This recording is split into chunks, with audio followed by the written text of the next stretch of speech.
പശ്ചിമേഷ്യയിൽ സംഘർഷം ഒഴിയുന്നില്ല. സമാധാന ചർച്ചകൾ പരാജയപ്പെടുകയാണെങ്കിൽ വരും ദിവസങ്ങളിൽ ഇറാന് നേരെ അമേരിക്ക വീണ്ടും ശക്തമായ സൈനിക ആക്രമണം നടത്തിയേക്കുമെന്നാണ് US പ്രസിഡന്റ് ഡൊണാൾഡ് ട്രംപ് മുന്നറിയിപ്പ് നൽകുന്നത്. എന്നാൽ അമേരിക്ക വീണ്ടും ഒരു ആക്രമണത്തിന് മുതിർന്നാൽ US-നെതിരെ പുതിയ യുദ്ധമുന്നണി തുറന്നുകൊണ്ട് ശക്തമായി തിരിച്ചടിക്കുമെന്നാണ് ഇറാൻ പറയുന്നത്. ഇതോടെ ഇരു രാജ്യങ്ങളും തമ്മിലുള്ള നയതന്ത്ര യുദ്ധാവസ്ഥ വീണ്ടും കടുത്തിരിക്കുകയാണ്. ചൊവ്വാഴ്ച വൈറ്റ് ഹൌസിൽ മാധ്യമങ്ങളോട് സംസാരിക്കവേ ഇറാന് നേരെ ഒരു പുതിയ സൈനിക നടപടിക്ക് താൻ ഉത്തരവിടാൻ മിനിറ്റുകൾ മാത്രം ബാക്കി നിൽക്കെയാണ് ഗൾഫ് മേഖലയിലെ സഖ്യകക്ഷികളുടെ അഭ്യർത്ഥനയെ തുടർന്ന് ആ തീരുമാനം താൽക്കാലികമായി മാറ്റിവെച്ചതെന്ന് ട്രംപ് വെളിപ്പെടുത്തി.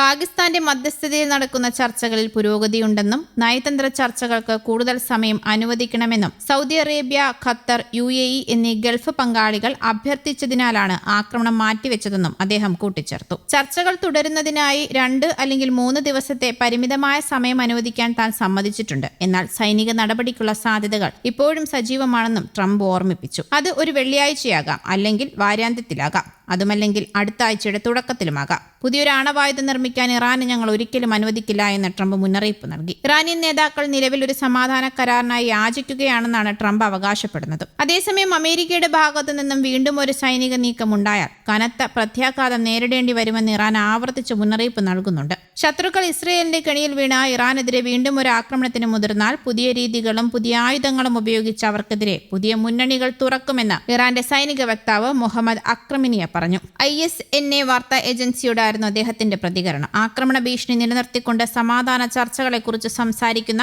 അമേരിക്കയുടെ ഇരട്ടത്താപ്പിനെ ഇറാന്റെ ഡെപ്യൂട്ടി വിദേശകാര്യമന്ത്രി ഖാസിം ഗരീബാബാദി വിമർശിച്ചു.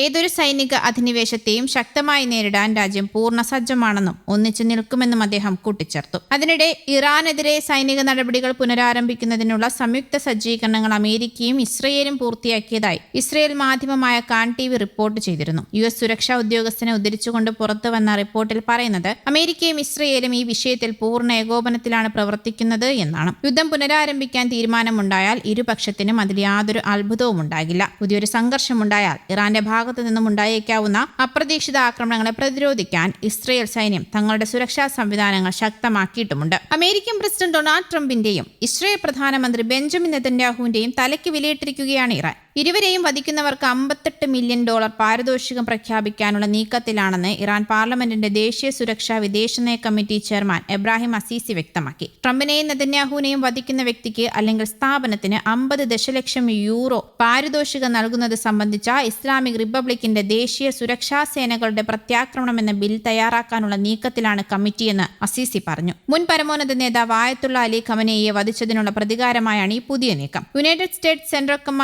കമാൻഡർ അഡ്മിറൽ ബ്രാഡ് കൂപ്പറിനെ വധിക്കുന്നവർക്കും പാരിതോഷികം ലഭിക്കും. ട്രംപിനെയും നെതന്യാഹുവിനെയും ഇല്ലാതാക്കുന്നവർക്ക് $50 മില്യൺ സമ്മാനം പ്രഖ്യാപിച്ച് ഇറാൻ സർക്കാരിന് കീഴിൽ പ്രവർത്തിക്കുന്ന സൈബർ വാർഫെയർ ഗ്രൂപ്പായ ഹന്ദല്ലയും നേരത്തെ രംഗത്തെത്തിയിരുന്നു. US നീതിന്യായ വകുപ്പ് ഈ സംഘടനയിലെ അംഗങ്ങളെ പിടികൂടുന്നവർക്ക് $10 മില്യൺ പാരിതോഷികം വാഗ്ദാനം ചെയ്തതിന് മറുപടിയായിരുന്നു ഈ പ്രഖ്യാപനം. പശ്ചിമേഷ്യൻ യുദ്ധം അവസാനിപ്പിക്കാൻ US-ന് മുന്നിൽ ഇറാൻ പുതിയ സമാധാന നിർദ്ദേശം മുന്നോട്ട് വെച്ചതിന് പിന്നാലെയാണ് പാരിതോഷികത്തിന്റെ വിവരങ്ങളും പുറത്തുവരുന്നത്. മധ്യസ്ഥ രാജ്യമായ പാകിസ്ഥാൻ വഴിയാണ് ഇറാന്റെ സമാധാന നീക്കം. ഉപരോധങ്ങൾ പൂർണ്ണമായും നീക്കണം, മരവിപ്പിച്ച ആസ്തികൾ വിട്ടുകിട്ടണം, ഹോർമസ് കടലിടുക്കിന് മേൽ തങ്ങളുടെ നിയന്ത്രണം തുടരും തുടങ്ങിയ ആവശ്യങ്ങളിൽ ഇറാൻ വിട്ടുവീഴ്ച വരുത്തിയിട്ടില്ല എന്നാണ് ലഭിക്കുന്ന സൂചന. News desk, Kerala Kaumudi.